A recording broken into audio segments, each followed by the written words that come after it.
siang pemirsa, saya Fazila Khairunisa. Selama 1 jam ke depan saya akan menemani Anda di program Polri Presisi. Pemirsa, Polri inklusif bukan hanya sebagai slogan, namun merupakan langkah nyata mewujudkan institusi keamanan yang mencerminkan keberagaman bangsa. Kepolisian Negara Republik Indonesia mulai menerima penyandang disabilitas sebagai anggota resmi sejak tahun 2024. Kapolri Jenderal Polisi Dr. Andes Listio Sigit Prabowo membuat kebijakan rekrutmen proaktif dan inklusif dengan membuka jalur khusus Bintara dan Sekolah Inspektur Polisi Sumber Sarjana atau SIPSS. Dan untuk mengetahui ini lebih lanjut terkait program penerimaan disabilitas menjadi anggota Polri ini, kita akan berbincang langsung dengan para narasumber yang telah hadir. Yaitu antara lain ada Kombes Pol Dr. Sigit Dani Setiano, SHSIK MSC. Halo Pak Dani, apa kabar? Selamat siang. Selamat siang.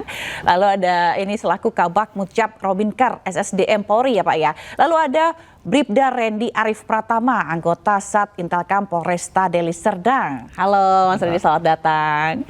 Kemudian ada Dr. Dante Rikmalia, MPD, Ketua Komisioner Komisi Nasional Disabilitas. Halo Ibu, apa kabar? Lalu ada Dr. Yusuf Warsim, SAG SHMH, selaku Komisioner Kompolnas. Halo Pak Yusuf, selamat datang. Selamat siang. Oke, baik. Kita mungkin ke Pak Dani dulu ya. Pak Dani, ini kan Polri telah menerima penyandang disabilitas ini sebagai anggota resmi sejak tahun 2024. Hingga saat ini sudah berapa anggota Polri penyandang disabilitas yang bertugas dan di mana saja nih penempatannya? Ya, terima kasih. Sebelumnya saya ingin menggunakan kesempatan ini untuk menyampaikan salam hormat dari pimpinan dan terima kasih atas program yang merupakan bukti nyata dukungan terhadap Polri dalam melakukan rekrutmen proaktif penyandang disabilitas, dan bukti nyata juga dari Polri bahwa Polri menuju kepada Polri yang presisi, yang inklusif dan lebih berkeadilan. Jadi betul sekali di tahun 2024 sampai dengan rentang waktu saat ini kita telah total merekrut 18 personil yang 2 diantaranya itu berasal dari penyandang disabilitas dan direkrut sebagai perwira Polri Sumber Sarjana di tahun 2024. Kemudian 15 orang Bintara juga di tahun 2024. Dan 1 orang Bintara di tahun 2025, jadi totalnya 18. Kemudian saat ini mereka ditempatkan di seluruh Indonesia, baik di Satuan Kerja Mabes Polri maupun satuan kewilayahan di seluruh Indonesia dari Sabang sampai Merauke. Dan perlu kami sampaikan bahwa rekrutmen proaktif penyandang disabilitas ini tidak didasarkan kepada rasa kasihan, tetapi harus digarisbawahi bahwa Polri merekrut mereka dengan standar yang sama dan juga dengan standar kompetensi. Jadi bukan karena rasa kasihan. Demikian. Oke, baik. Nah, kita ke Bribda Randy nih. Nah, Bribda Randy Arif Pratama ini kan adalah salah satu penyandang disabilitas yang berkarir di Polri. Nah, apa yang menjadi motivasi Anda untuk menjadi anggota Polri, dan lalu saat ini bertugas di mana nih Mas, dan apa saja tugas serta tanggung jawabnya? Kalau untuk motivasi saya menjadi anggota Polri, yaitu saya ingin mengikuti jejak ayah saya, terutama sebagai anggota TNI. Jadi kalau untuk motivasi masuk Polri yaitu, kalau untuk rekrutmen, saya sendiri sebelumnya juga atlet disabilitas. Jadi sebelumnya saya juga ada persiapan sebelum daftar jadi anggota Polri disabilitas. Oh, kalau tugasnya apa Mas Randy? Kalau saya tugasnya di Sat Intelkam Polresta Deli Serdang, Mbak. Oh gitu. Tapi apa tuh tugasnya, ngapain aja? Kalau saya di lapangan sebagai opsional, Mbak. Oh gitu, oke baik. Nah, penyandang disabilitas ini kan telah menjadi bagian anggota Polri selama 2 tahun terakhir. Bagaimana Kompolnas mengamati dan mengawasi institusi Polri ini dalam melibatkan anggota disabilitas sejauh ini, Pak Yusuf? Baik, terima kasih. Jadi pada tahun 2024 itu kami memang sudah mengetahui dan memantau langsung ada kebijakan dari Pak Kapolri untuk pengadaan SDM Polri dengan menjadikan profesi Polri itu tidak eksklusif, menjadikan profesi Polri itu inklusif, bahwa semua warga negara itu punya hak yang sama di hadapan pemerintah, memiliki hak yang sama untuk mendapatkan pekerjaan, termasuk berprofesi menjadi Polri. Tentu ini kita sangat menyambut baik. walaupun demikian dipastikan bahwa kebijakan ini tentu didasarkan pada sebuah kajian akademik bahwa yang disimpulkan bahwa profesi Polri itu bukan sesuatu yang tertutup gitu. Jadi siapapun bisa menjadi anggota Polri asal ada memenuhi kompetensi, integritas, dan yang paling utama tentu ada kebutuhan organisasi. Nah, kompetensi ada, integritas ada, tapi kalau organisasi tidak membutuhkan, nah itu tadi artinya organisasi Polri kan menjadikan inklusif, bahwa memberikan kesempatan ruang yang sama kepada siapapun warga negara untuk menjadi profesi Polri. Nah, ternyata dari sejak tahun 2024 hingga sekarang ini bahwa kebijakan itu masih berjalan. Nah, tentu kita ucapkan selamat kepada Bribda Rendy telah bergabung dari sejak 2024 di institusi Polri. Ya, kita ucapkan terima kasih sampai hari ini masih sungguh-sungguh menjalankan tugasnya. Ya, itu tentu menjadi teladan nantinya bahwa siapapun warga negara termasuk penyandang disabilitas ternyata memiliki kompetensi dan integritas untuk menjadi anggota Polri, dan organisasi memerlukan itu. Karena ada kebutuhan itu begitu ya. Kita ke Bu Dante. Bu, selama 2 tahun berjalan gitu ya, masukan-masukan seperti apa sih yang diberikan Komnas Disabilitas terhadap institusi Polri terkait dengan tugas-tugas anggota penyandang disabilitas? Ya, baik. Pertama kami ingin mengucapkan terima kasih kepada iNews TV yang sudah konsisten memberikan dukungan, memberikan sosialisasi terkait dengan isu disabilitas. Yang kedua, tentu saja kami memberikan apresiasi kepada Polri yang dalam hal ini telah melakukan upaya yang sangat baik untuk bisa dicontoh institusi yang lainnya, yaitu ada mandat Undang-Undang Nomor 8 Tahun 2016 tentang penyandang disabilitas, di mana pada pasal 53 dinyatakan kuota bekerja 2% minimal di pemerintah baik pusat ataupun daerah. Dan Polri sudah melakukan inisiasi yang sangat baik dan mensosialisasikan ini dengan sangat baik kepada masyarakat. Adapun yang Komisi Nasional Disabilitas sampaikan sebagai rekomendasi untuk pemenuhan hak yang terus dilakukan agar lebih baik lagi, diantaranya adalah kami merekomendasikan pengembangan kapasitas seluruh anggota Polri terkait dengan rekrutmen disabilitas. Kemudian berikutnya kami juga sangat berharap sosialisasi terkait rekrutmen bagi penyandang disabilitas ini juga bisa disosialisasikan secara inklusif. Dimaksud secara inklusif bukan hanya menjangkau seluruh lapisan masyarakat, termasuk penyandang disabilitas, tetapi cara-cara yang bisa diakses oleh penyandang disabilitas. Seperti kalau kita melihat di siaran berita ya, ada juru bahasa isyarat untuk teman tuli, ada captionnya. Untuk disabilitas netra, ketika ada video, maka ada ilustrasi yang bisa dinarasikan. Kemudian berikutnya kami juga merekomendasikan pemberian akomodasi yang layak, yaitu berbagai bentuk penyesuaian kepada penyandang disabilitas, mulai dari saat seleksi, kemudian penempatan, sampai bagaimana didukung di dalam jenjang karirnya. Dan tentu saja terkait dengan aksesibilitas yang bisa digunakan secara general oleh semua pihak termasuk penyandang disabilitas dengan ragamnya. Itu beberapa poin penting yang kami sampaikan sebagai rekomendasi kepada Polri. Oke, baik. Ini kan mendapat respon positif gitu ya Pak Dania. Tapi ada yang ngasih tantangannya dalam proses rekrutmen ini apa aja? Atau mungkin apa yang menjadi dasar yang benar-benar menjadi tantangan bahwa ini memang sesuatu yang tentunya baik begitu ya tujuannya? Iya. Jadi memang sampai saat ini respon dari masyarakat sangat positif, terutama ketika tahun 2024 Bapak Kapolri saat itu merespon amanah dari Undang-Undang Nomor 8 2016 tersebut. Polri sudah langsung bergerak proaktif untuk membuka jalur dan juga akses untuk pendaftaran dan rekrutmen. Namun memang kita masih membatasi jenis-jenis disabilitas yang bisa kita terima, yaitu disabilitas fisik dan disabilitas sensorik. Ya, disabilitas fisik ini adalah disabilitas yang ditandai dengan seperti Mas Rendy, seperti kesulitan atau kekurangan alat gerak. Kemudian sensorik itu tunarungu dan tunawicara. Sementara disabilitas yang lain mungkin memang belum bisa diterima karena memang jenis tugas yang cukup menantang. Tapi kami sampaikan selain anggota Polri, kita di tahun 2021 juga sudah pernah merekrut 3 orang ASN yang saat ini juga sudah berkarir dengan baik di Kepolisian Negara Republik Indonesia, sehingga kami yakinkan kepada seluruh masyarakat bahwa disabilitas atau kekurangan tidak menjadi batasan untuk memberikan pengabdian kepada masyarakat bangsa dan negara melalui Kepolisian Negara Republik Indonesia. Oke, baik pemirsa, ini pembincangan sepertinya semakin menarik begitu ya. Dan saya makin penasaran juga dengan ceritanya Mas Ren ini. Tapi kita harus jeda terlebih dahulu, jangan kemana-mana pemirsa, tetaplah di program Polri Presisi.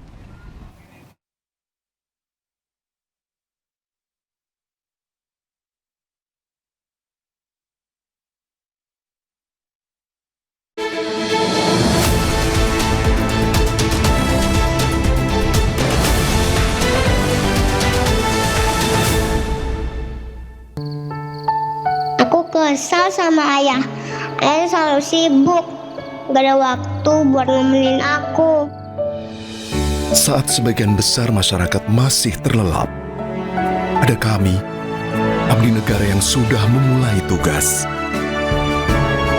Meninggalkan keluarga bukan karena tak ingin bersama, melainkan karena tugas. Bu, ada ayah, Bu. Aksi cepat seorang Babin Kamtibmas menyelamatkan pengguna jalan. Pengabdian dan tanggung jawab yang harus kami jalankan demi bangsa dan negara. Karena bagi kami, Korps Bayangkara, mengabdi kepada bangsa dan mencintai keluarga adalah 2 tugas yang berjalan beriringan. Terima kasih ayah, aku bangga pada ayah. Polri Presisi, 80 tahun mengabdi untuk masyarakat. Indonesia terus bergerak, terus bertumbuh. Di tengah keberagaman, kehidupan semakin dinamis dan kompleks. Hal ini menyebabkan kejadian tak terduga bisa terjadi kapan saja. Gangguan keamanan, kecelakaan dan situasi darurat lain yang menuntut respon cepat.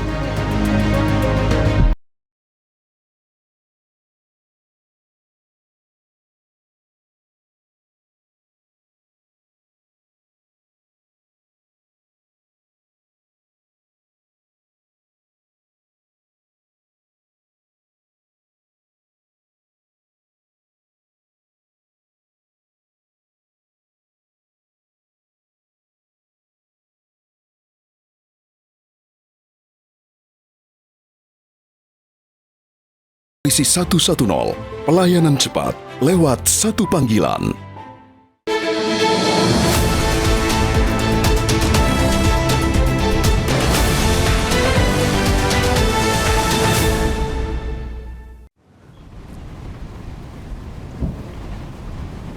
Ya, masih bersama saya Fazila Khairunisa di program Polri Presisi. Dan hingga saat ini Polri telah merekrut penyandang disabilitas melalui jalur SIPSS Bintara maupun ASN Polri. Dan pada tahun 2024 tercatat 2 peserta disabilitas direkrut melalui SIPSS dan 16 orang melalui jalur Bintara.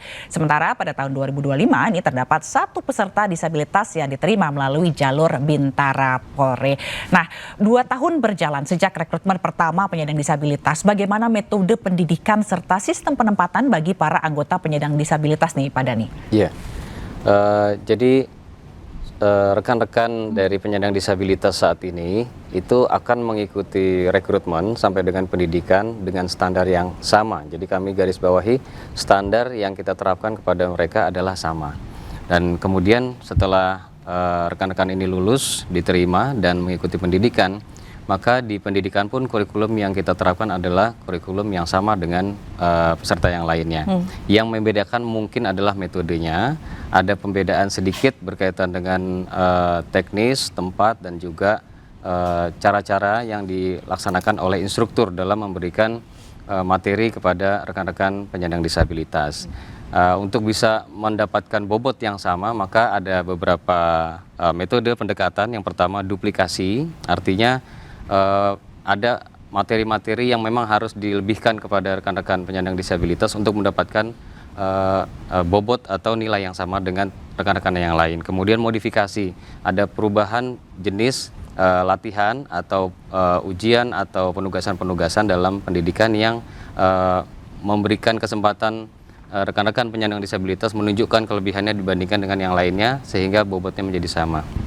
Kemudian substitusi juga menjadi penggantian kegiatan yang tidak bisa dilakukan pastinya dengan keterbatasan tetapi memiliki nilai yang sama strategisnya. Dan terakhir adalah omisi, memang ada beberapa hal yang harus dihilangkan sehingga memberikan rasa keadilan bagi rekan-rekan penyandang disabilitas. Dan setelah lulus, penempatan yang diberikan kepada rekan-rekan penyandang disabilitas tentunya sama dengan standar yang sama, yaitu the right man on the right job, sesuai dengan kompetensinya. Saat ini sebagian besar rekan-rekan penyandang disabilitas ini ditempatkan tidak saja back office tapi juga ada yang di front line seperti Mas Randy. Di situ di bidang administrasi paling banyak, kemudian teknologi informasi, kemudian keamanan cyber di situ bahkan ada, kemudian pelayanan publik, kesehatan, dan analis, termasuk juga seperti rekan Randy ini yang berada di fungsi intelijen bahkan di frontline paling depan berhadapan dengan masyarakat. Jadi sebenarnya dari metode pendidikan tidak jauh berbeda begitu ya, hanya disesuaikan dengan kebutuhannya dan kemampuannya begitu. Oke. Nah, tadi kan kalau cerita juga selain sebagai anggota Polri ya, Mas Randy ini kan juga merupakan atlet gitu ya, khususnya atlet Paralimpik berprestasi. Nah, gimana sih Anda ini melaksanakan tugas baik sebagai anggota Polri maupun sebagai atlet, dan ada nggak hambatan yang dihadapin? Kalau untuk hambatan sih tidak ada sih, Mbak. Kayak kita bisa ngatur waktu ketika kerja dan latihan. Ketika kita kerja, nanti contohnya seperti kayak melebihi waktu ataupun udah mendekati waktu latihan, kita bisa izin ke komandan saya sendiri untuk pergi latihan gitu. Kalau untuk apanya sendiri tidak ada sih, Mbak, kayak apa sih namanya, menghambati untuk latihan tidak ada. Oh, nggak ada ya? Nggak ada. Oke, kalau untuk support sistemnya sendiri gimana di lingkungan? Di lingkungan sendiri seperti kayak kita dalam lingkungan kerja, ada senior, ada komandan, itu selalu memberi arahan ataupun membantu kita lah dalam tugas lapangan sendiri, Mbak. Oke, jadi apa support sistemnya juga mendukung begitu. Sangat ya mendukung, untuk keberlangsungan tugas maupun jadi sebagai atlet juga gitu ya. Nah, kalau Bu Dante, pengawasan seperti apa sih sebenarnya yang dilakukan oleh Komnas Disabilitas ini terhadap pemenuhan hak-hak anggota Polri penyandang disabilitas setiap tahunnya? Baik, sesuai dengan mandat negara kepada Komisi Nasional Disabilitas, yaitu melakukan pemantauan, evaluasi, dan advokasi atas implementasi upaya penghormatan, pelindungan, dan pemenuhan hak bagi penyandang disabilitas. Mitra Komisi Nasional Disabilitas adalah seluruh kementerian, lembaga, dan juga pemerintah daerah. Dalam konteks melakukan pemantauan, evaluasi, dan advokasi ini, kemudian Komisi Nasional Disabilitas melakukan sebuah pendekatan, ada dua pendekatan sebetulnya, top down, di mana kita memastikan semua kegiatan, penganggaran, dan juga program dari kementerian, lembaga, dan pemerintah daerah serta institusi itu selaras dengan upaya penghormatan, pelindungan, dan pemenuhan hak bagi disabilitas. Dari situ kemudian kita berdiskusi dan kita sampaikan mandat dari Undang-Undang Nomor 8 Tahun 2016 tentang penyandang disabilitas. Salah satunya kepada setiap institusi adalah hak bekerja bagi penyandang disabilitas, mendapatkan jenjang karir yang berkeadilan sama dengan non-disabilitas. Kemudian juga kami melakukan diskusi dan penjangkauan kepada kementerian, lembaga, pemerintah daerah, dan juga institusi. Salah satunya Polri juga berkolaborasi dengan KND di beberapa waktu yang lalu terkait dengan memberikan persepsi, pengetahuan, dan pemahaman kepada para petugas ataupun di unsur di Polri agar paham siapa penyandang disabilitas, apa kebutuhan khususnya, dan bagaimana memberikan dukungan sesuai dengan kondisi mereka.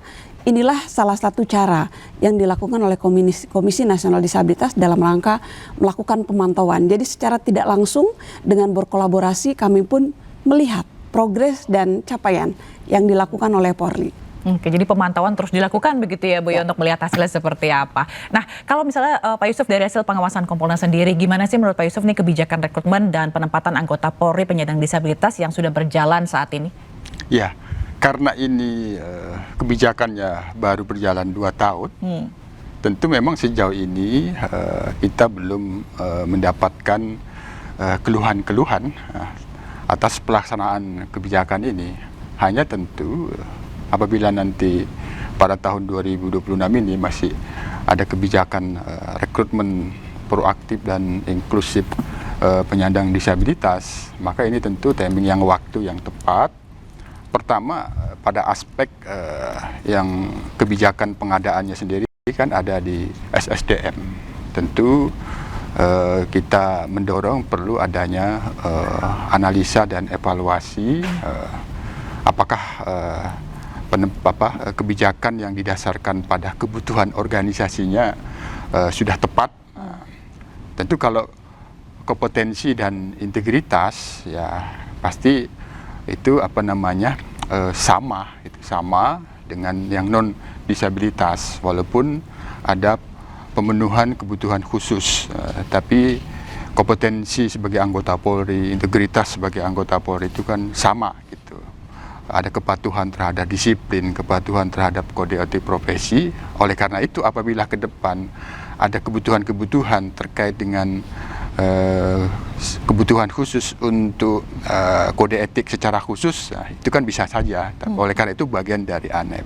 Yang kedua yang perlu dilakukan ANEP tentu terkait dengan di institusi pendidikannya, di Lemdiklatnya. Nah, ini kita tentu akan kita lakukan pemantauan lebih lanjut bagaimana sepanjang pelaksanaan kegiatan pendidikan untuk penyandang disabilitas dari 2024 sampai 2025 ini, apakah ada hambatan-hambatan yang serius? Apabila itu tidak ada hal-hal yang bermasalah, ya tentu kebijakan ini akan terus semakin ditingkatkan. Baru kemudian pada ANEP untuk kinerjanya. Nah, bagaimana pemantauan kinerja penempatan di dunia kerjanya. Nah, apakah memang sejauh yang kita dengar tadi, Bribda Rendi tidak memiliki hambatan-hambatan di dalam pelaksanaan tugas. Nah, maka yang paling utama kan bagaimana yang bersangkutan bisa tetap menjalankan tugasnya yang sebenarnya kompetensi dan integritas di dalam pelaksanaan tugas itu tidak ada pembedaan. Karena tanggung jawabnya sama. Tapi tentu setiap orang, setiap personil anggota Polri dipastikan memiliki hambatan-hambatan yang tentu harus terus dipantau. Itu yang harus kita lakukan pemantauan lebih lanjut kami dari aspek pengawasan fungsional Kompolnas terhadap kinerja anggota Polri.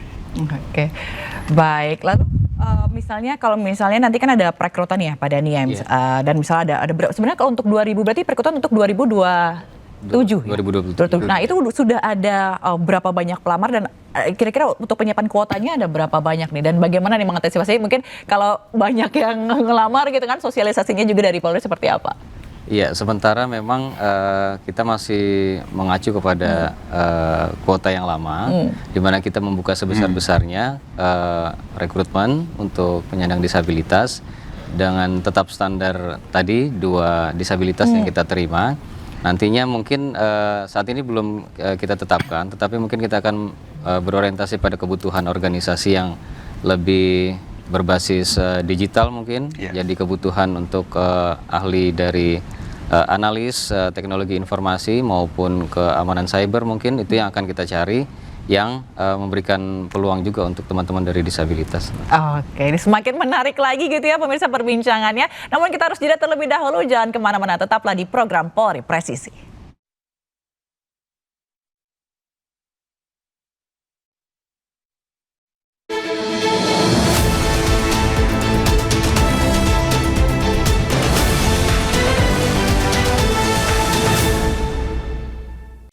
Dalam rangka meningkatkan pelayanan publik, Bareskrim Polri meluncurkan aplikasi pelayanan konsultasi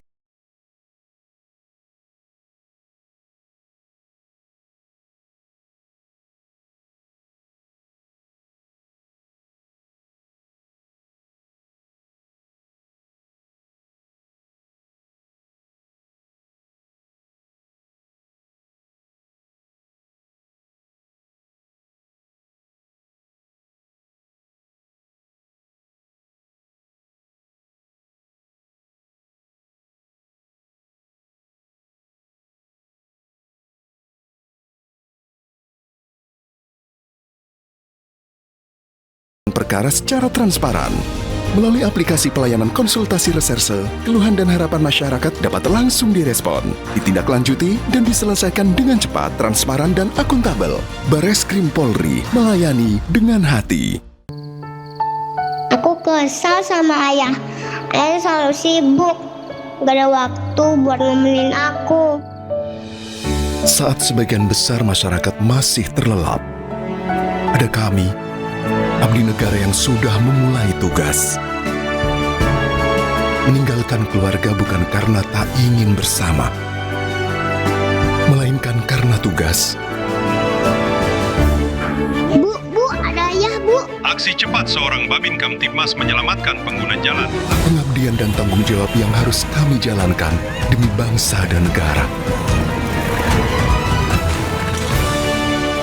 Karena bagi kami, Korps Bayangkara, mengabdi kepada bangsa dan mencintai keluarga adalah dua tugas yang berjalan beriringan. Terima kasih ayah, aku bangga pada ayah. Polri Presisi, 80 tahun mengabdi untuk masyarakat.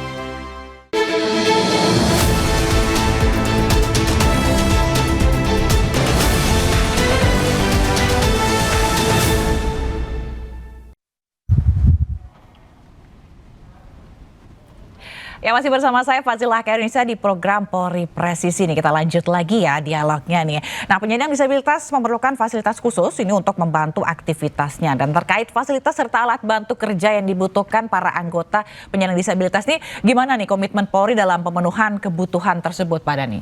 Iya, terima kasih. Jadi Polri memang memandang bahwa inklusivitas ini tidak hanya memberikan ruang yang terbuka pada saat rekrutmen, tapi tentunya setelah rekan-rekan penyandang disabilitas ini bertugas itu disetarakan dengan seluruh personil Polri, tentunya harus ada elemen-elemen pendukung seperti working environment yang suportif buat mereka.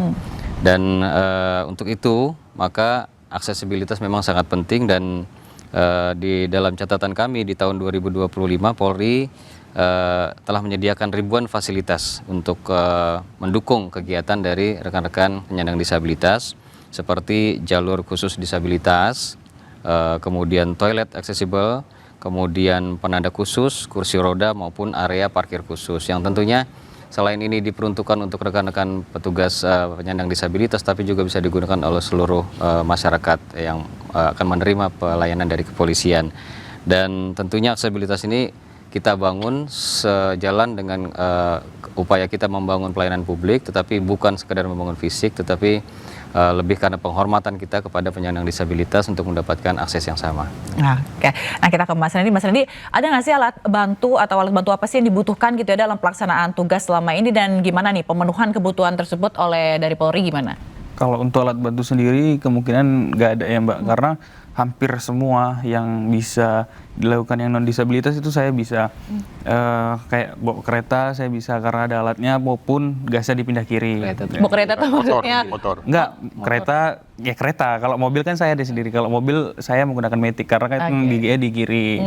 Tapi kalau untuk kesulitan sih saya tidak ada dalam menjalankan tugas, karena saya selalu dibantu oleh senior-senior saya maupun komandan-komandan saya. Seperti itu. Berarti rata-rata untuk alat atau fasilitas ini Anda menyesuaikan sendiri dengan kemampuan Anda begitu ya. Tapi tidak ada, kalau tadi kan dibilang tidak ada perlakuan khusus, berarti kesetaraan gitu. Kesetaraan.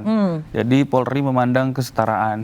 Jadi tidak ada hambatan ataupun yang dipandang sebelah mata selama saya kerja. Oke, termasuk peralatan ataupun hal-hal lain yang mendukung untuk dalam pekerjaan juga seperti itu. Sama, Mbak. Oke, baik. Lalu kalau misalnya Kompolnas sendiri kelihatannya komitmen Polri ini dalam memberikan fasilitas yang dibutuhkan oleh anggota disabilitas dalam menunjang pekerjaannya itu gimana Pak Yusuf? Iya, pengadaan pemenuhan fasilitas, sarana, prasarana kan itu tentunya didasarkan pada kebijakan kebutuhan organisasi ketika profesi ini dibangun secara inklusif.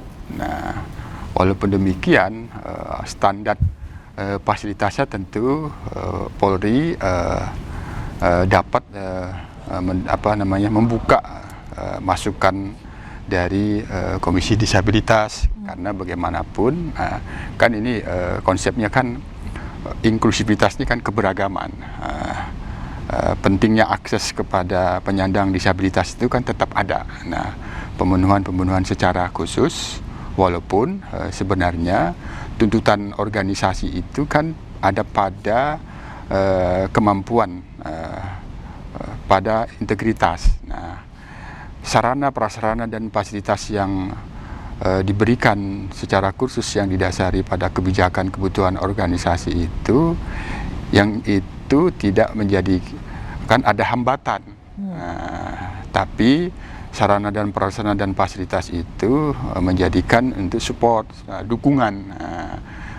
Walaupun demikian, tadi yang sudah disampaikan Bribda Arendi bahwa yang bersangkutan ini ya tetap melaksanakan tugas dengan kesetaraan. Walaupun demikian, karena konsepnya adalah keberagaman, tentu tuntutan untuk pemberian fasilitas yang tidak menjadikan hambatan dalam pelaksanakan tugas itu menurut kami tetap dilakukan oleh Polri, disesuaikan pada saat kebijakan kebutuhan organisasi. Nah, misalnya ke depan, kalau itu ada pada kebutuhan organisasi untuk penguatan adaptif Polri secara digital, maka tentu pemenuhan fasilitas digital itu dalam rangka untuk mendukung sehingga tidak ada hambatan-hambatan pelaksanaan tugas oleh penyandang disabilitas, maka itulah orientasinya. Jadi sekali lagi dikembalikan kepada bagaimana kebijakan kebutuhan organisasi itu memberikan ruang kepada penyandang disabilitas, maka fasilitas dan sarana prasarana itu mengikuti.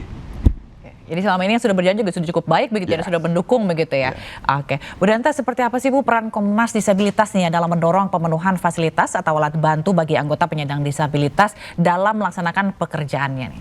Ya, kami memberikan apresiasi kepada Polri yang sudah menyediakan fasilitas layanan ramah disabilitas termasuk untuk para anggota disabilitas ya. Dan perlu kita pahami bahwa fasilitas publik yang aksesibel untuk semua, termasuk disabilitas, itu menjadi kewajiban institusi untuk menyediakannya. Dan kami berterima kasih sekali kepada Polri sudah melakukan upaya yang sangat banyak membangun fasilitas pendukung untuk penyandang disabilitas, tidak saja untuk anggota tetapi juga untuk masyarakat. Kemudian yang kedua, berbicara terkait dengan aksesibilitas itu ada dua. Pertama, aksesibilitas non-fisik. Aksesibilitas non-fisik yang disampaikan oleh Bribda Arendi tadi, bahwa bagaimana lingkungan memberikan support kepada beliau dan beliau tetap bisa menjalankan tugasnya sebagai anggota dan juga sebagai atlet. Bagaimana dengan kondisi beliau hanya memiliki satu tangan, kemudian kerja-kerja itu bisa disupport dan didukung, tidak ada pandangan yang memandang sebelah mata. Tadi Mas Randy sampaikan, itu adalah aksesibilitas non-fisik. Membangun pemahaman semua pihak terkait dengan aksesibilitas non-fisik ini adalah satu hal yang penting. Karena teman-teman disabilitas seringkali berkata, meskipun RAM-nya itu bisa dilalui oleh kursi roda secara mandiri, ataupun tidak, ketika lingkungan tidak ramah kepada dia, maka akan menjadikan dia mundur dari pekerjaan. Tetapi ketika ada aksesibilitas non-fisik dikembangkan, maka ini akan ada kenyamanan bagi penyandang disabilitas untuk tetap bekerja dan berkontribusi. Yang kedua, aksesibilitas non-fisik. Di antaranya tadi fasilitas yang secara general untuk setiap ragam disabilitas disediakan. Untuk Mas Randy misalnya harus dipertimbangkan ketika beliau harus duduk di kursi, meja, alat-alat kerja. Ada aturan ergonomi yang harus dipertimbangkan agar tetap memiliki kesehatan tubuh yang baik. Kemudian satu hal yang lain yang sesungguhnya sangat penting untuk penyandang disabilitas yang kita sebut akomodasi yang layak atau AYL. Atau yang disebut reasonable adjustment atau penyesuaian yang tepat, yaitu hal-hal yang sangat spesifik akan sangat tergantung kepada disabilitasnya. Sehingga satu ragam dengan yang ragam yang sama belum tentu akomodasi yang layaknya itu sama. Maka yang paling perlu dilakukan adalah melakukan identifikasi dan asesmen kondisi kebutuhan khusus, dan kita harus berusaha untuk memenuhi kebutuhan khusus tersebut. Karena bicara setara bukan berarti segala sesuatunya harus dicapai dengan cara yang sama. Pak Dhani tadi sudah sampaikan, ada metode, ada waktu, ada alat. Itulah akomodasi yang layak yang kita harus berikan. Satu hal penting yang Pak Yusuf tadi sampaikan, satu prinsip pemenuhan hak bagi penyandang disabilitas adalah perlakuan khusus dan perlindungan lebih. Itu ada di Undang-Undang 8 dan ini mandat dari UNCRPD.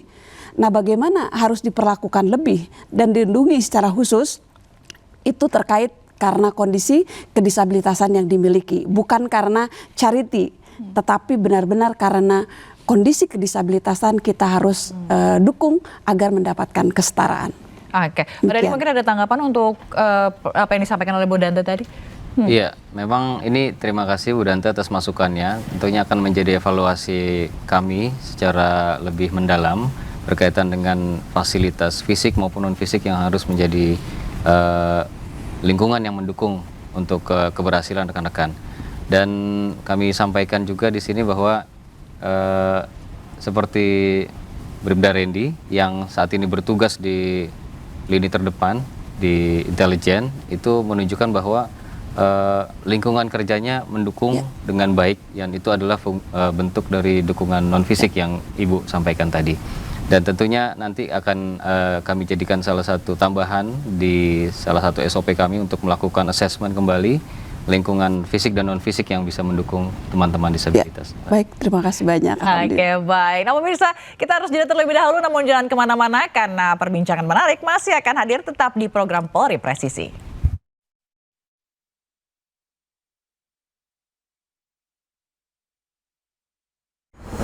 Indonesia terus bergerak, terus bertumbuh. Di tengah keberagaman, kehidupan semakin dinamis dan kompleks. Hal ini menyebabkan kejadian tak terduga bisa terjadi kapan saja. Gangguan keamanan, kecelakaan dan situasi darurat lain yang menuntut respon cepat.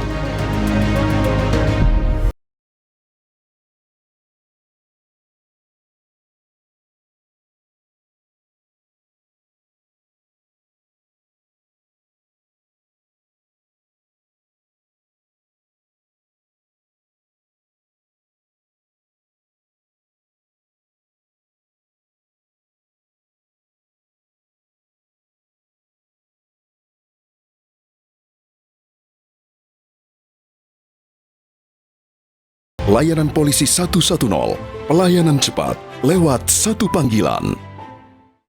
Dalam rangka meningkatkan pelayanan publik, Bareskrim Polri meluncurkan aplikasi pelayanan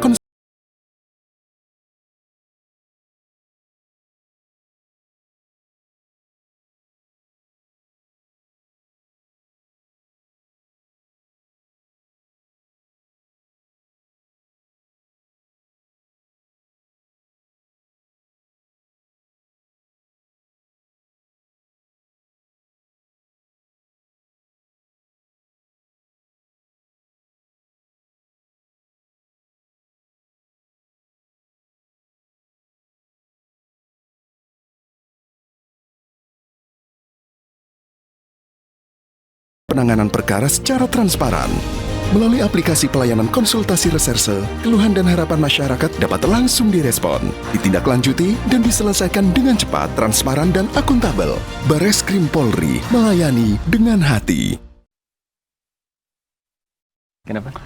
Ya, masih bersama saya Fazila Khairunisa di program Polri Presisi. Nah, pemirsa, kita akan lanjutkan perbincangan ini terkait dengan jenjang karir Polri nih yang diatur dengan sistem pembinaan karir melalui beberapa jalur. Nah, bagaimana peluang jenjang karir serta kesempatan pengembangan pendidikan bagi anggota Polri disabilitas nih Pak Dani? Ya, kita bersyukur bahwa organisasi kepolisian saat ini sudah disempurnakan ya dengan hadirnya rekan-rekan petugas Polri, baik yang kondisinya sempurna maupun rekan-rekan yang dengan disabilitas. Ini bagian dari upaya Polri untuk bersikap lebih inklusif dan berkeadilan, dan oleh karenanya prinsip itu juga yang kita terapkan dalam pembinaan karir. Polri merupakan organisasi merit, artinya pembinaan karir yang didasarkan kepada kompetensi, integritas, dan juga prestasi. Dan itu pula yang dijadikan dasar untuk menilai dan juga memberikan jalan serta peluang bagi rekan-rekan penyandang disabilitas untuk terus membina karir di kepolisian tanpa adanya perbedaan. Jadi kondisi fisik ini tidak menjadi pembeda dalam pembinaan karir. Dan dalam rangka memberikan dukungan pembinaan karir tersebut juga, maka jalur pendidikan juga kita siapkan dengan kondisi yang sama, baik itu pendidikan pengembangan, pendidikan kejuruan. Saya tadi sempat berbicara dengan Bribda Randy bahwa beliau juga sudah pernah mengikuti pendidikan kejuruan yang notabene-nya itu juga pendidikan yang next level dibandingkan dengan fresh graduate yang lain. Jadi memang sudah lebih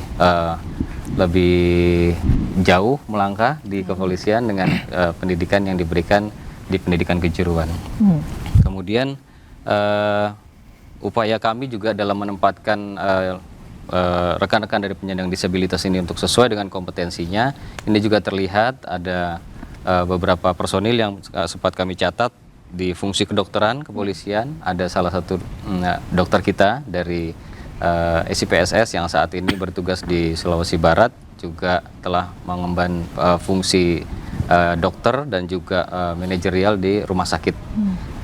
Kemudian juga lulusan psikologi juga saat ini ditempatkan di salah satu Polda, Bribda Azahra, itu juga merupakan salah satu psikolog yang sangat aktif dan berkontribusi sangat besar baik dalam kondisi normal maupun dalam kondisi bencana alam dan sebagainya, di mana para konselor-konselor, psikolog-psikolog Polri turun yang bersangkutan dengan berbagai keterbatasannya juga turun dengan sangat baik. Termasuk juga tenaga di teknologi informasi, kemudian di bidang digitalisasi pada beberapa yang bertugas di analis. Jadi kami sangat bangga pada rekan-rekan penyandang disabilitas dan kami menyampaikan bahwa kesetaraan yang kami berikan sekali lagi bukan berbasis kepada belas kasihan, tapi memang karena kompetensinya yang memang layak untuk disetarakan dengan yang lain. Jadi balik lagi ke kompetensinya begitu ya. Kalau Mas Randy sendiri gimana nih selama menjalankan tugas di kepolisian, gimana sih peluang atau kesempatan yang diberikan oleh institusi Polri untuk mengembangkan karir baik dalam kepolisian maupun sebagai atlet ya?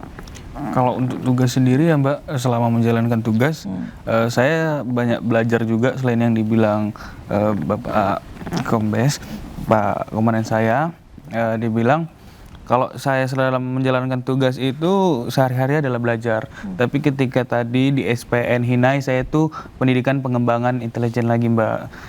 Jadi selama saya tugas itu saya belajar dari senior saya maupun komandan-komandan saya yang selalu mendukung tugas saya di kepolisian maupun di administrasi maupun di lapangan. Seperti itu, Mbak. Jadi sebenarnya support sistemnya udah baik, berarti tinggal bagaimana kompetisi atau semangat dari Mas Randy sendiri begitu ya. Tapi sejauh ini melihat teman-teman yang lain juga gimana, yang sesama penyandang disabilitas melihat itu, apakah semuanya memang merasakan kesempatan yang sama atau seperti apa?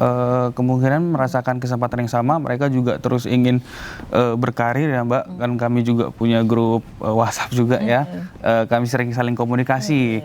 Bagaimana di Satker ini, bagaimana di Satker itu tugasnya, apakah kalian bisa melakukan ini, bisa melakukan itu. Kami juga sharing-sharing Mbak beberapa waktu. Oke, tapi selain dari polisi, atlet masih aktif juga nggak Mas Randy? Masih Mbak. Oh masih. Jadi itu tetap didukung juga ya? Masih didukung Mbak. Oke, jadi sambil jadi polisi jadi atlet juga. Dan sebenarnya anggota lain juga banyak ya Pak Denny yang melakukan hal itu ya, bertugas tetap ini. Nah, kalau dari Pak Yusuf ada nggak sih Pak masukan gitu ya, atau pengawasan dari Kompolnas begitu ya, mengenai dengan disabilitas yang memiliki kesempatan karir dan kenaikan pangkat yang setara gitu dengan anggota lainnya? Ya, itu salah satu yang sangat penting dan kritis ketika dibuat kebijakan inklusif, memberikan kesempatan dan ada kebutuhan organisasi untuk penyandang disabilitas. Ada 3 hal. Pertama, bagaimana penempatan tugasnya. Kebutuhan organisasi lah sudah memberikan roadmap itu kan.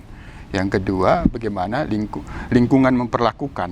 Tadi yang sudah disampaikan oleh Bu Dante. Baru yang ketiga, punya masa depan karir. Nah, jangan sampai tidak punya masa depan karir. Tentu kebijakan pembinaan karir ini menyesuaikan dengan kebijakan itu dibangun tadi, kebutuhan organisasi. Ketika organisasi membutuhkan penyandang disabilitas yang berkompeten dan berintegritas untuk menjadi anggota Polri, maka dia sudah punya roadmap bagaimana pembinaan karirnya ke depan. Karena itu yang sangat penting, karena jangan sampai tidak punya harapan. Oleh karenanya ini menjadi titik kritis yang benar-benar kebijakan itu akan diukur kuat atau tidak. Dari sinilah yang penting, bahwa penyandang disabilitas ketika sudah diberikan kesempatan untuk bisa menunjukkan kemampuan dirinya bahwa bisa menjadi anggota Polri dan ujungnya bisa berkarir, punya masa depan lah begitu, punya masa depan, untuk menjadi anggota Polri yang memiliki karir yang baik, tentu disesuaikan dengan kompetensi dan integritas sebagaimana anggota Polri lainnya. Tapi sekali lagi tentu masukan kami itu kembali kepada roadmap-nya, bagaimana pembinaan karir untuk penyandang disabilitas ini dengan adanya kebutuhan-kebutuhan khusus yang tetap harus dipenuhi. Oleh karena itu barangkali ya perlu juga ditanya kembali ke Kak Brandy, setidaknya ketika menjadi anggota Polri punya harapan karir seperti apa di anggota Polri, perlu ini kita dengarkan, termasuk juga di dalam hal perlakuan khusus. Apakah selama ini dalam hal menerima perintah-perintah dari komandan ada hal-hal yang sudah dirasakan secara khusus atau tidak. Ya, oleh karena itu terkait dengan pembinaan karir, pasti ya pembinaan karirnya secara khusus juga tentunya itu. Oke, kamu sendiri tadi apa yang disampaikan, ada nggak keinginan untuk, pasti ya semua orang pasti memiliki keinginan itu, tapi kalau dari Mas Randy sendiri? Ya pastinya saya pengen karir saya di kepolisian juga bagus Mbak, terutamanya. Tapi kalau dibilang tadi Bapak Yusuf, seperti perintah-perintah khusus dari komandan itu sudah pasti ada. Salah satunya kayak kita contoh kayak, Ren kamu ke sana, tapi harus didampingi ini sama senior ini, sama senior ini. Seperti itu Mbak. Kadang nggak boleh saya sendirian, tapi harus didampingi oleh senior dan komandan saya. Gitu. Mungkin ada nantinya ada penyesuaian lagi begitu ya ke depannya. Kalau Bu Dante melihat jenjang karir bagi anggota Polri penyandang disabilitas seperti apa, Bu? Iya, baik. Saya ingin mention satu pasal lagi dari Undang-Undang 8 tahun 2016 tentang penyandang disabilitas selain terkait kuota, yaitu pada pasal 45 di mana menyatakan bahwa mewajibkan pemerintah dan pemerintah daerah untuk menjamin proses rekrutmen, pelatihan, penempatan dan pengembangan karir yang adil tanpa diskriminasi. Nah, ini harus kita highlight ya. Adil tanpa diskriminasi itu seperti apa?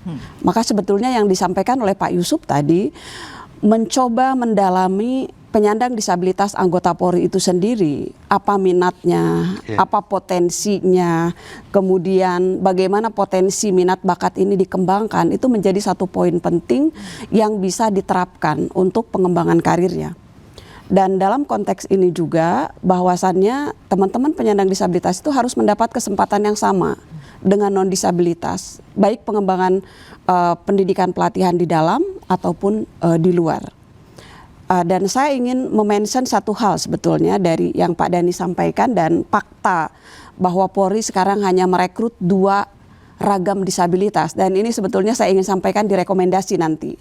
Hasil pengawasan kami bahwasannya upaya yang sudah dilakukan Polri ini cukup baik, kami senang. Tetapi Undang-Undang 8 menyatakan ada 4 ragam disabilitas, dan kondisi disabilitas itu bisa tunggal, bisa ganda, bisa multi. Mereka semua memiliki hak yang sama untuk mendapatkan peluang bekerja. Sehingga kami sangat berharap ke depan rekrutmen Polri ini juga tidak menyasar 2 ragam disabilitas yang saat ini ada, tetapi ragam disabilitas lain, dan spektrumnya banyak. Dari mulai ragam disabilitas kondisinya ringan, sedang dan berat, semua memiliki hak untuk bekerja. Nah, bagaimana penyesuaian-penyesuaian nanti kita sesuaikan pada saat rekrutmen mulai melebar. Oke, baik. Nah pemirsa, sayang sekali kita harus jeda terlebih dahulu, namun jangan kemana-mana karena perbincangan akan kembali hadir tetaplah di program Polri Presisi.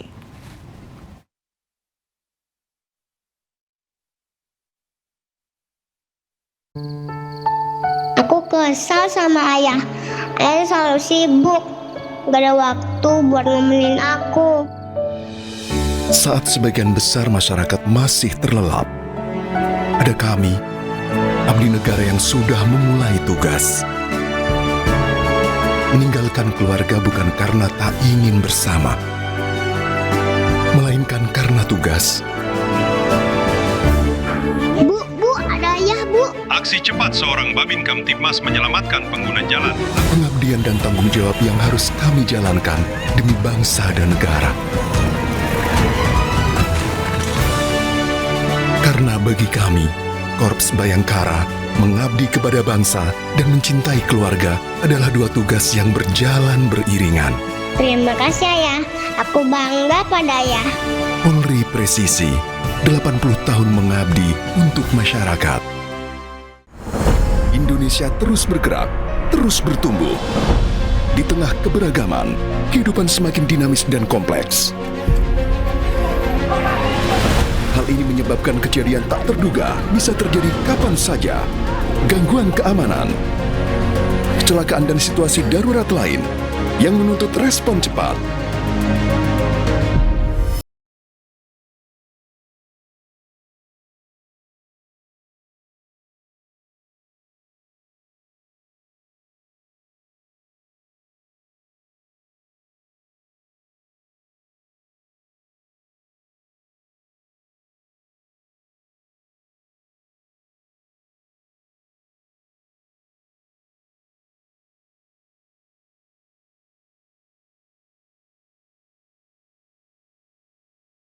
Polisi 110, pelayanan cepat lewat satu panggilan. Ya, masih bersama saya Fazila Khairunisa di program Polri Presisi, dan pemirsa kita akan lanjutkan perbincangan kita bersama dengan para narasumber. Nah, ini kan harapan terbesar anggota Polri penyandang disabilitas yaitu bisa memberikan dedikasinya sebagai anggota Bayangkara. Nah, lalu bagaimana target dan harapan Polri terkait dengan peningkatan kualitas, pembinaan serta inklusivitas anggota Polri disabilitas pada nih? Baik, ini adalah kesempatan kami yang paling berharga untuk menyampaikan bagaimana visi Polri ke depan berkaitan dengan rekrutmen proaktif penyandang disabilitas. Visi kami jelas bahwa kepolisian berharap menjadi kepolisian yang inklusif dan oleh karenanya membuka seluas-luasnya kesempatan bagi seluruh warga negara Republik Indonesia tanpa terkecuali untuk bisa mengabdikan dirinya bagi bangsa negara melalui kepolisian. Dan tentunya kami juga berharap bahwa rekan-rekan penyandang disabilitas yang saat ini ada dan nantinya akan juga bergabung ke kepolisian akan lebih banyak lagi dan lebih berkualitas dan bisa menduduki jabatan-jabatan strategis, bahkan kemudian juga mendapatkan promosi, kemudian juga mendapatkan kesempatan pendidikan yang sama bahkan lebih tinggi, bisa di dalam dan di luar negeri. Itu menjadi cita-cita kami. Jadi Bu Dante tadi menyampaikan ada keterbatasan dua jenis disabilitas yang saat ini masih kami atau kepolisian rekrut. Jadi bukan kita membatasi, tetapi memang animo yang datang memang masih terbatas pada dua disabilitas tersebut, dan juga memang tingkat disabilitas yang lain yang lebih tinggi, lebih challenging untuk kepolisian, dan juga tentunya bukan sekedar melaksanakan amanah di kepolisian dari Undang-Undang 8 2016 secara kuantiti 2%, tetapi kita lebih melihat kepada bukan seberapa banyak yang kita rekrut, tapi seberapa besar kemampuan rekan-rekan yang sudah kita rekrut untuk bisa berkontribusi bagi bangsa dan negara melalui kepolisian dengan segala keterbatasannya, di sisi lain dengan segala kelebihannya. Demikian. Oke. Kalau Mas Randy sendiri bagaimana nih perasaan dan harapan Anda gitu ya bersama teman-teman anggota Polri disabilitas lainnya terhadap kebijakan serta peningkatan kompetensi sehingga dapat melayani masyarakat dengan optimal? Kalau harapan saya sih, saya pengennya itu lebih dibuka lagi jalur disabilitasnya, karena rekan-rekan disabilitas yang lain itu pengen seperti saya, Mbak. Dan kalau rekan-rekan anggota yang sudah jadi itu mereka lebih ingin karirnya lebih bagus, dan perasaan saya adalah sangat senang dan bisa banggain orang tua saya terutama, seperti itu, Mbak. Oke, berarti Anda juga secara langsung mengajak gitu ya teman-teman, ayo ikut gitu-gitu. Tapi susah juga dengan karena ada keterbatasan tadi, tapi nggak apa-apa ya Pak, nanti akan ada evaluasi begitu. Tapi kalau melihat, kalau dari Mas Randy, teman-teman sendiri antusias mereka untuk bergabung di Polri dengan bisa dibilang keterbatasan ya Bu ya, itu seperti apa? Seperti kayak mereka selalu bilang rekrutmennya kayak apa, Ren? Apa yang diperlukan, seperti itu. Kayak bagaimana ininya, apa kuliahnya gitu, biar aku kuliah itu supaya bisa masuk kayak kau, Ren, seperti itu, Mbak. Dia sangat antusias karena termotivasi gara-gara saya seperti itu, Pak. Jadi melihat Mas Randy kayak, oh Mas Randy bisa, mungkin itu kesempatan yang lain gitu ya, kesempatan untuk yang lain juga gitu ya. Nah, kalau dari Kompolnas, harapannya agar Polri bisa menciptakan ruang pengabdian yang inklusif dan profesional ini seperti apa, Pak Yusuf? Ya, paling utama menyambut harapan teman-teman Randy ini. Nah, itu yang terus yang bisa perlu diberikan ruang, walaupun sekali lagi tetap basisnya pada kajian kebutuhan organisasi sesuai dengan penyandang disabilitas. Nah, itu yang pertama, karena keinginan mereka kan keinginannya sama kepada siapapun warga negara ingin berkontribusi tetap begitu. Nah, yang kedua tentu kita berharap sebagai pengawas fungsional Polri bahwa yang paling utama kan ini SSDM terus melakukan pembinaan dalam penempatan tugas, baru termasuk pembinaan pada lingkungan bekerja, bertugas, baru yang ketiga tadi pembinaan karirnya, agar ini terus ketika kebijakan ini diterapkan maka ini terus diperkuat gitu, sehingga mereka sudah sangat berharap, maka harapan ini harus terus bisa sukses. Nah, itu yang ketiga, tentu harapan kami kepada siapapun anggota Polri tuntutannya tetap sama, dapat melaksanakan tugas secara profesional, transparan dan akuntabel, tidak luput itu meskipun penyandang disabilitas. Hanya tentu kita berharap bahwa pembinaan dan pengawasan di mana penyandang disabilitas itu tidak memiliki hambatan-hambatan, baik itu struktural maupun kultural, untuk menunjukkan kinerja terbaiknya. Itu harapan kami. Oke, kalau Bu Dante seperti apa nih? Atau mungkin ada nggak rekomendasi dari Komnas Disabilitas terhadap institusi Polri untuk mewujudkan Polri yang inklusif bagi penyandang disabilitas, baik anggota maupun masyarakat disabilitas yang dilayani?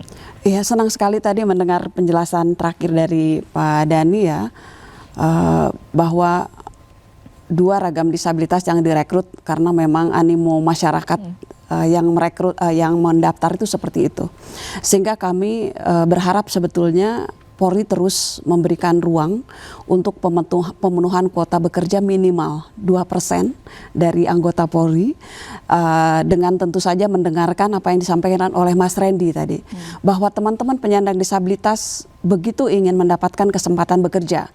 Hanya memang teman-teman penyandang disabilitas ini dari status pendidikan mereka sangat rendah.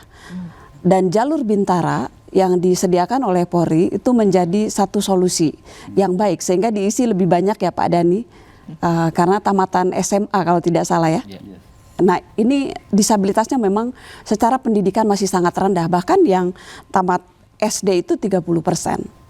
Kedua, kami juga berharap ada penguatan implementasi Undang-Undang Nomor 5 Tahun 2026 yang sudah disahkan Juni lalu, di mana salah satu pasalnya memandatkan tentang warga negara dengan disabilitas menjadi anggota Polri. Ya, kami berharap Polri bisa menyusun aturan turunan agar bisa implementatif bagaimana disabilitas pada saat direkrut, yaitu dengan menyediakan akomodasi yang layak, aksesibilitas, perlakuan khusus, perlindungan lebih. Dan kemudian kami sangat berharap tadi ragam disabilitas bisa diakomodir seluruh ragam dengan sosialisasi barangkali yang lebih masif kepada teman-teman di organisasi penyandang disabilitas. Hal yang lainnya juga kami sangat berharap ketika ada regulasi yang akan dibuat oleh Polri, maka penyandang disabilitas selalu mengatakan seperti ini, nothing is about us without us. Tidak ada sesuatu tentang kami yang Ibu Bapak bicarakan tanpa melibatkan kami. Maka menjadi satu hal yang sangat penting, meaningful participation, dan itu merupakan satu poin dari SDGs yang harus kita libatkan penyandang disabilitas dalam seluruh proses tahapan perencanaan yang dibangun oleh Polri, khususnya untuk menciptakan inklusivitas. Dan terakhir, jabatan-jabatan yang saya senang sekali dari Pak Dhani tadi disampaikan, ruang jabatan terbuka, bahkan di frontliner seperti Mas Randy ini sudah ditempatkan. Praktek baik ini sama dengan di negara yang sangat maju. Mereka ditempatkan dekat dengan masyarakat sehingga bisa mengeliminasi stigma dan meyakinkan masyarakat bahwa warga negara disabilitas adalah setara dan stigma itu bisa dieliminir diantaranya dengan cara seperti itu. Demikian, Mbak. Baik, terima kasih. Dan tidak terasa 1 jam sudah perbincangan kita bersama para narasumber siang hari ini. Terima kasih kepada semua narasumber yang sudah hadir. Dan saya Fazilah Khairunisa pamit undur diri. Terima kasih, selamat siang dan sampai jumpa.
Acara ini dipersembahkan oleh